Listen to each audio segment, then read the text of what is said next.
Bonjour Damien. Salut Lionel. Comment vas-tu? Bien et toi? Ben ça va bien, merci. Aujourd'hui une belle machine, une Jura Impresa A5. Exactement, donc c'est une Jura Impresa mais qui ressemble un petit peu à une ENA. Pas un petit peu, complètement. Voilà. Et, Alors c'est pas grave du tout parce que la ENA est une machine très réussie, Oui. mais c'est vrai qu'elle ne porte pas forcément le nom qui lui correspond, mais peu importe. On a une machine qui a le look ENA, donc c'est un look très design on va dire. Pas design. Légèrement penché en avant comme ça, Une ligne dynamique. Une ligne dynamique avec des aérateurs en chrome comme ça qui sont du plus bel effet. Et ici de l'alu véritable. Et ici de l'alu On massif. peut voir l'épaisseur ici d'ailleurs. Hein. Ce n'est pas une imitation, ce n'est pas un revêtement, c'est du massif et c'est froid, on le sent d'ailleurs. Exactement. C'est très beau, très classe.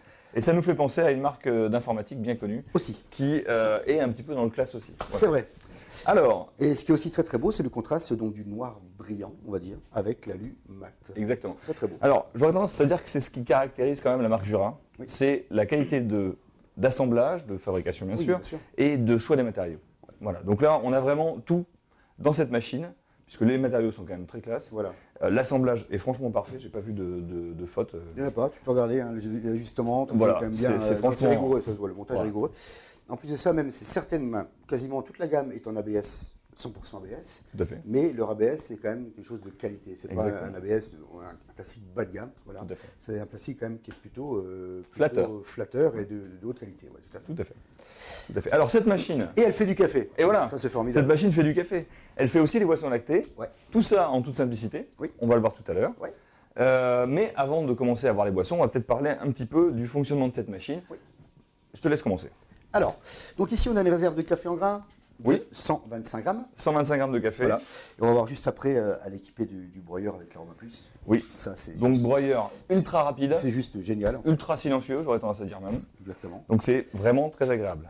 Nous avons ici donc un réservoir extractible ici. Voilà. Avec la cartouche filtrante qui sera obligatoire pour préserver bien sûr la durée de vie de sa machine. Exactement. Le calcaire étant le principal ennemi. Et aussi préserver les arômes de son café, ne pas avoir d'odeur particulière dans son café. Puisque 99% de la boisson, ça va être de l'eau quand même. Quand même, c'est important. Voilà. Donc l'eau est importante. Ouais. On a ici donc le bac à marc, puisque c'est ici que va tomber le marc. Voilà. D'ailleurs, on a fait un café juste avant de commencer. On le voit ici. Voilà. Hop. Alors c'est pratique d'avoir l'extraction du bac à marc en façade, parce qu'on n'a pas besoin de déplacer la machine pour sortir un bac qui serait par exemple sur le côté. Donc ça c'est plutôt pratique. Exactement. Et là on peut remarquer quand même la hauteur. On a un débattement assez important et ça c'est super pour l'espresso pour éviter d'éclabousser on va dire partout. Et quand on se fait des latte macchiato comme on va faire juste après, on peut mettre des grands verres. Super, voilà. Pratique. Donc ça c'est très pratique. Ils ont pensé à tout parce que c'est quand même une machine qui est faite vraiment pour faire de la boisson lactée aussi. Oui. Voilà. Et le plus fort dans cette histoire, c'est qu'elle est hyper compacte et elle fait tout. Donc, tout à fait. Allez, on y va. Exactement. Moi, je propose on va en parler en même temps. Allez, on va se faire deux petits cafés. Comme à notre habitude, plutôt court, plutôt fort. C'est ça. S'il vous plaît, monsieur. Donc ici, regarde, simplement, mode normal, mode fort. Donc là, c'est la chambre de percolation est de 6 à 10 grammes sur ce modèle. Donc là, fort, ça va passer sur du 10 grammes. Café court, café long. Alors, hop, fort. J'appuie 2 fois sur cette touche, 2 expressifs. Tout à fait. Alors l'avantage de la marque Jura, en règle générale, c'est qu'on fait 2 cafés en une seule percolation. C'est-à-dire, donc une seule percolation, ça veut dire je moue 14 ou 18 grammes de café et j'envoie mes 2 expressos en même temps. Est-ce que c'est le cas sur cette machine? Et non. La chambre de percolation n'est pas assez grande pour pouvoir le faire justement. Donc ça monte jusqu'à 10 grammes maximum et donc ça le fera en 2 fois.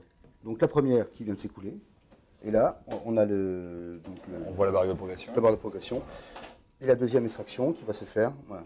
Après la deuxième mouture, voilà. Donc la mouture ici se fait. Alors, c'est un petit peu plus long que quand on fait 2 cafés en une seule percolation. Par contre, au niveau du goût, ça ne change strictement rien. Donc, pas de souci, c'est juste un tout petit peu plus long. Mais comme le broyeur est très rapide, finalement, silencieux, c'est... Voilà. Pas très grave. Allez, allons au café.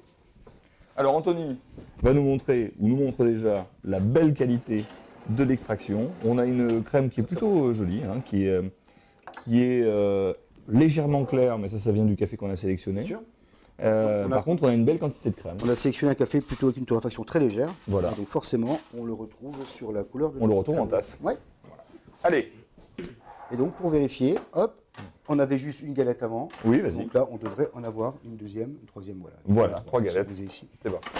Alors, ce café, comment il est? Ils sont déjà très bons. Voilà. Donc là, l'aroma plus est passé. J'aurais tendance à dire un mot un petit peu étrange, mais on dirait ce café est moelleux. Tout à fait. C'est un café moelleux. Tout à fait. C'est un café onctueux. Onctueux, il est très doux. Oui, avec on a une belle longueur. Soyeuse, oui. Ouais, on a une belle longueur en bouche. Les arômes sont francs. C'est assez fruité. C'est franchement très très bon. Donc là, pas de faute d'extraction de ce café-là, puisqu'on retrouve les caractéristiques de ce café. Les caractéristiques principales de ce café, on les retrouve dans la tasse. Donc c'est très intéressant. Ça veut dire que la machine n'a pas changé le goût du café. Exactement. Voilà. Donc on a un très bon café. C'est J'ai bien envie de finir. Ah oui, je vais finir. De toute façon, je finirai pendant que tu parleras. On va faire une pause vidéo, on va juste finir, on s'en boire un peu juste après. Tranquille. Comment ça va, c'était écoute bien, bon, très bien. Bonne soirée. Ah oui, très bien. D'accord. Parfait. Bon, c'est parti. Un peu de sérieux. Donc, cette machine fait du café, on vient de le voir. Oui. Un café grand, un café court, tout est paramétrable évidemment. On peut rentrer dans le menu et choisir la longueur de la tasse. Ouais. On peut choisir, tu l'as dit tout à l'heure, la quantité de café. Si Anthony veut se rapprocher, on va montrer une petite fonctionnalité. Voilà. On peut rentrer. Alors, on a un écran ici qui est plutôt intelligent. Oui. Hein, où on peut lire en toutes lettres ce que la machine nous demande, ou l'état de la machine, avec des codes couleurs. Le vert, quand la machine est prête, quand tout va bien. Quand tout va bien. Quand c'est rouge. Le rouge, c'est qu'on ne peut pas faire de café. Voilà. Déjà qu'il y a un problème. Donc là, la cuve, j'ai fait exprès de Alors, la cuve. on ne peut pas faire de café et surtout, on a une action à faire pour pouvoir débloquer la machine et faire un café. Et ensuite, on a une fonction, on va dire plutôt orangée, où là, ça va être la machine est en mode maintenance ou en mode programmation. Et là, en effet, on ne pourra pas faire de café non plus. Donc visuellement, on sait si sa machine a un problème ou pas au premier coup d'œil. Exactement. Alors, ici, on a les touches d'accès direct pour le rinçage dans la machine, opération de maintenance. Cappuccino, latte macchiato, grand café, petit café et distribution d'eau chaude. On peut avoir, par le biais de cette buse, distribution d'eau chaude pour son thé. Tout à fait. Donc cette machine, il faut le dire, est munie d'une buse eau chaude séparée. C'est ça. De la partie vapeur. Oui. Voilà. Alors moi je propose une chose, c'est qu'on va faire un latte macchiato. Allez, c'est parti. Alors, pour faire le latte macchiato, très simple. Du lait frais et froid, c'est important. Tout à fait. C'est important. Exactement. Donc c'est du lait entier. Froid, c'est-à-dire température du réfrigérateur. Donc là, il vient de sortir. Moins 30, moins 40. Oui, à peu près. Tout à fait. Bah, il a l'état solide. Hein. Non, qu'il soit très très frais, c'est important. Entier de préférence pour le goût, bien sûr, et l'onctuosité. Alors, pour le goût et pour l'onctuosité, mais c'est surtout que le lait entier a plus de graisse et c'est la transformation de ces graisses qui va passer sur une mousse soyeuse et onctueuse. Donc, très important. On va le vérifier de suite. Exactement. Alors, la machine est livrée avec un petit tuyau comme ça. Un petit tuyau. Voilà, qu'on vient brancher sur le petit trou sur le côté. Tac.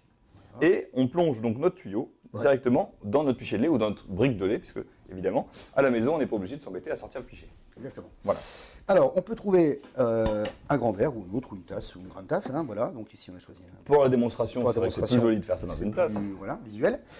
Et donc ici, je vais choisir, latte macchiato. Alors, ça commence par le broyage. Broyer, ça va quand même super vite. Hein. Pendant que la machine broie le café, elle se met tout de suite en chauffe. Tout de suite, puisqu'évidemment, on a besoin d'une température supérieure pour produire de la vapeur. Exactement. Mais par contre, ce qui est bluffant, c'est qu'elle chauffe d'une façon extraordinaire. Mais voilà, donc ça y est. C'est quelque chose qui est vraiment impressionnant parce que certaines machines demandent plus de 30 secondes, 40 secondes avant de pouvoir sortir la mousse de lait. Là, une dizaine de secondes. Là, c'est une dizaine de secondes. Et Anthony va nous montrer tout de suite la qualité de la mousse de lait. Vraiment, c'est incroyable.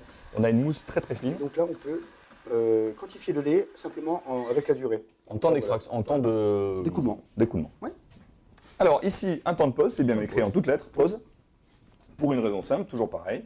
Le lait et la mousse sont mélangés au moment où ils tombent dans la tasse. Et si on veut faire un joli latte macchiato avec 3 étages, donc le lait, le café et la mousse de lait au-dessus, il va falloir attendre que la mousse de lait se détache du lait puisque la mousse est plus légère. Et comme le café a une densité plus légère, donc inférieure au lait qui est en dessous, il va se caler au milieu. Exactement. Voilà. Donc temps de pause assez long mais normal. C'est pour faire joli. C'est pour faire joli. Puis on n'est pas si pressé que ça parce que c'est la machine qui fait tout. Voilà. Donc pas de souci. Voilà, donc la pré-infusion, la machine s'arrête, normal, elle repart. C'est parti. Pendant ce temps, je finis mon premier café. Moi, je l'ai déjà fini.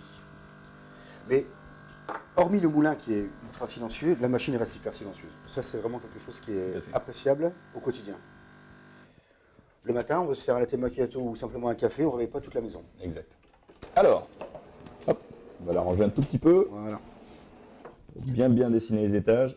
Qu'Anthony voit bien. Allez, Anthony, regarde ça.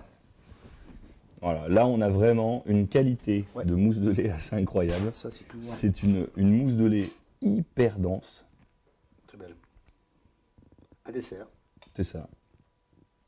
C'est onctueux, c'est gourmand. Pouf. Voilà. Super. Allez, je goûte. Et c'est goûteux. Que la mousse de lait, déjà avec le lait entier, on a déjà une différence. Ça sent très très bien. Par rapport à du lait demi-écrémé ou écrémé. Alors, le café se marie très très bien avec le lait que tu as choisi. C'est délicieux, c'est gourmand, c'est onctueux. En effet, c'est un dessert. Là, je pense qu'on peut réutiliser le terme moelleux. on peut réutiliser le terme moelleux.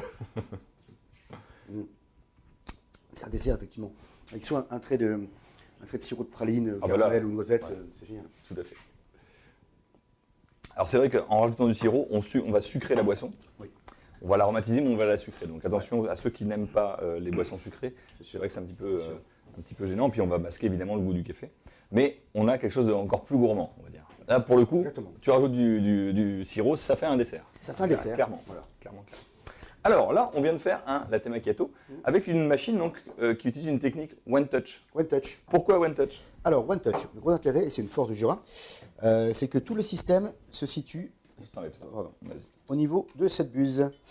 La buse, alors ici on a la buse de lait, et ici la buse café. Donc le gros avantage, encore une fois, c'est qu'on n'a pas à déplacer ces tasses soit en dessous d'une buse de lait, buse vapeur, pardon, avec le lait qui sort, et ensuite le café. Simplement, on laisse le verre ici, on ne le touche pas du début à la fin, comme on a vu. On appuie, tout se passe en même temps, donc le lait et le café. Tout à fait. Donc il y a une manipulation à faire, c'est prendre sa tasse, la mettre en dessous, appuyer sur une touche. C'est ça, c'est tout. Exactement. Un jeu d'enfant. Tout à fait. Alors d'ailleurs, un jeu d'enfant, tout le monde est capable de faire un latte macchiato avec ce type de machine. Même Anthony. Même Anthony. Qui pourtant est quand même assez limité sur l'extraction des cafés. Bon, ça on en parlera plus tard. Ça peut faire l'objet d'ailleurs d'une émission entière sur la qualité. Bref, c'est pas le débat du jour. C'est pas le débat. Voilà. On y reviendra. Tout à fait. Alors, Damien, revenons un petit peu à notre sujet principal. Donc, café, boisson lactée, eau chaude. Tiens, eau chaude, montre-nous un petit peu comment on sort de l'eau chaude avec cette machine. Allez, hop. Hop. C'est très facile, là c'est pareil. Ouais. On a un amateur de thé à la maison. Voilà, simplement, j'appuie sur ma petite buse ici. Voilà. Et c'est instantané, et l'eau chaude est là. Et là on a un jet qui est un jet continu qui n'est pas trop fin, parce que souvent c'est un jet qui est très très fin. Ça met à peu près 4 minutes à remplir la tasse. Là ça reste quand même assez rapide. Ça va. C'est pas non plus un véritable robinet forcément. Évidemment. Mais voilà, mais c'est bien fait. C'est très bien fait. Et surtout, comme c'est une buse qui est dédiée uniquement à l'eau chaude, on n'aura pas de résidus de lait qui peuvent remonter dans les buses. Exactement. On connaît bien. Voilà. Bon. Cette machine fait de la multiboisson, on l'a vu. Donc on pourrait se dire que cette machine est une machine exceptionnelle, et c'est le cas. C'est le cas, oui. Tout à fait. Honnêtement, mais attention, c'est une machine exceptionnelle, mais qui correspond à des petits consommateurs quand même. Donc ça correspond évidemment à une utilisation domestique et une utilisation pour, 6-7 boissons par jour maximum, pour une raison très simple, c'est que cette machine a des petits contenants, comme on l'a vu tout à l'heure, et que si on fait 10-15 cafés par jour avec cette machine-là, on sera sans arrêt, en train de faire quelque chose sur la machine. C'est ça, donc vider soit les bacs, le bac à marre, l'eau qui est les résidus d'eau, le café qui en manque, l'eau à l'arrière bien sûr. Voilà. Donc en fait on n'arrêterait pas de changer. Exactement. Et bien sûr elle peut faire 15, 30, 40 cafés, 50, c'est pas le souci. Le problème c'est la manipulation et voilà. Et la durée de vie quand même. Et la durée de Parce vie. que plus on manipule les éléments extractifs de la machine, plus la machine pourra tomber en panne rapidement, parce que ce sont des machines quand même qui utilisent des contacteurs, qui utilisent une chose comme ça. Donc si on dit cette machine est faite pour faire 6-7 cafés par jour, il faut vraiment respecter ce chiffre-là, parce qu'on sera embêté après. Puis en même temps c'est un confort d'utilisation, c'est vrai que c'est pénible de changer toutes les meilleures. Sachant que pour ceux qui n'ont pas encore de machine automatique à la maison, ce qu'il faut savoir, c'est que on ne remplit pas l'eau, le grain et on vide le marc en même temps. Non. Ça tombe toujours à un moment différent. Oui. Voilà. Donc ça. Attention, si c'est pour faire 20 cafés par jour, ça risque d'être tout de suite le cauchemar. Donc voilà. Il faut s'orienter bien sûr sur la gamme toujours Impressa, mais bien sûr les modèles supérieurs, avec des contenants jusqu'à 2 litres, 2 litres, plus, voilà, 250 grammes de café, 16 galettes, 16 galettes, voilà. Etc. Après c'est au choix bien sûr. 16, 20, suivant les machines. Et après avec des machines professionnelles où là on monte encore plus dans les capacités. Mais pour une consommation modérée et dans une cuisine moderne et actuelle, moi c'est top. C'est juste parfait. Ouais, c'est Tout à fait. Très très bon. Tout à fait. Cette machine, est très belle, elle fait des bonnes choses. Oui.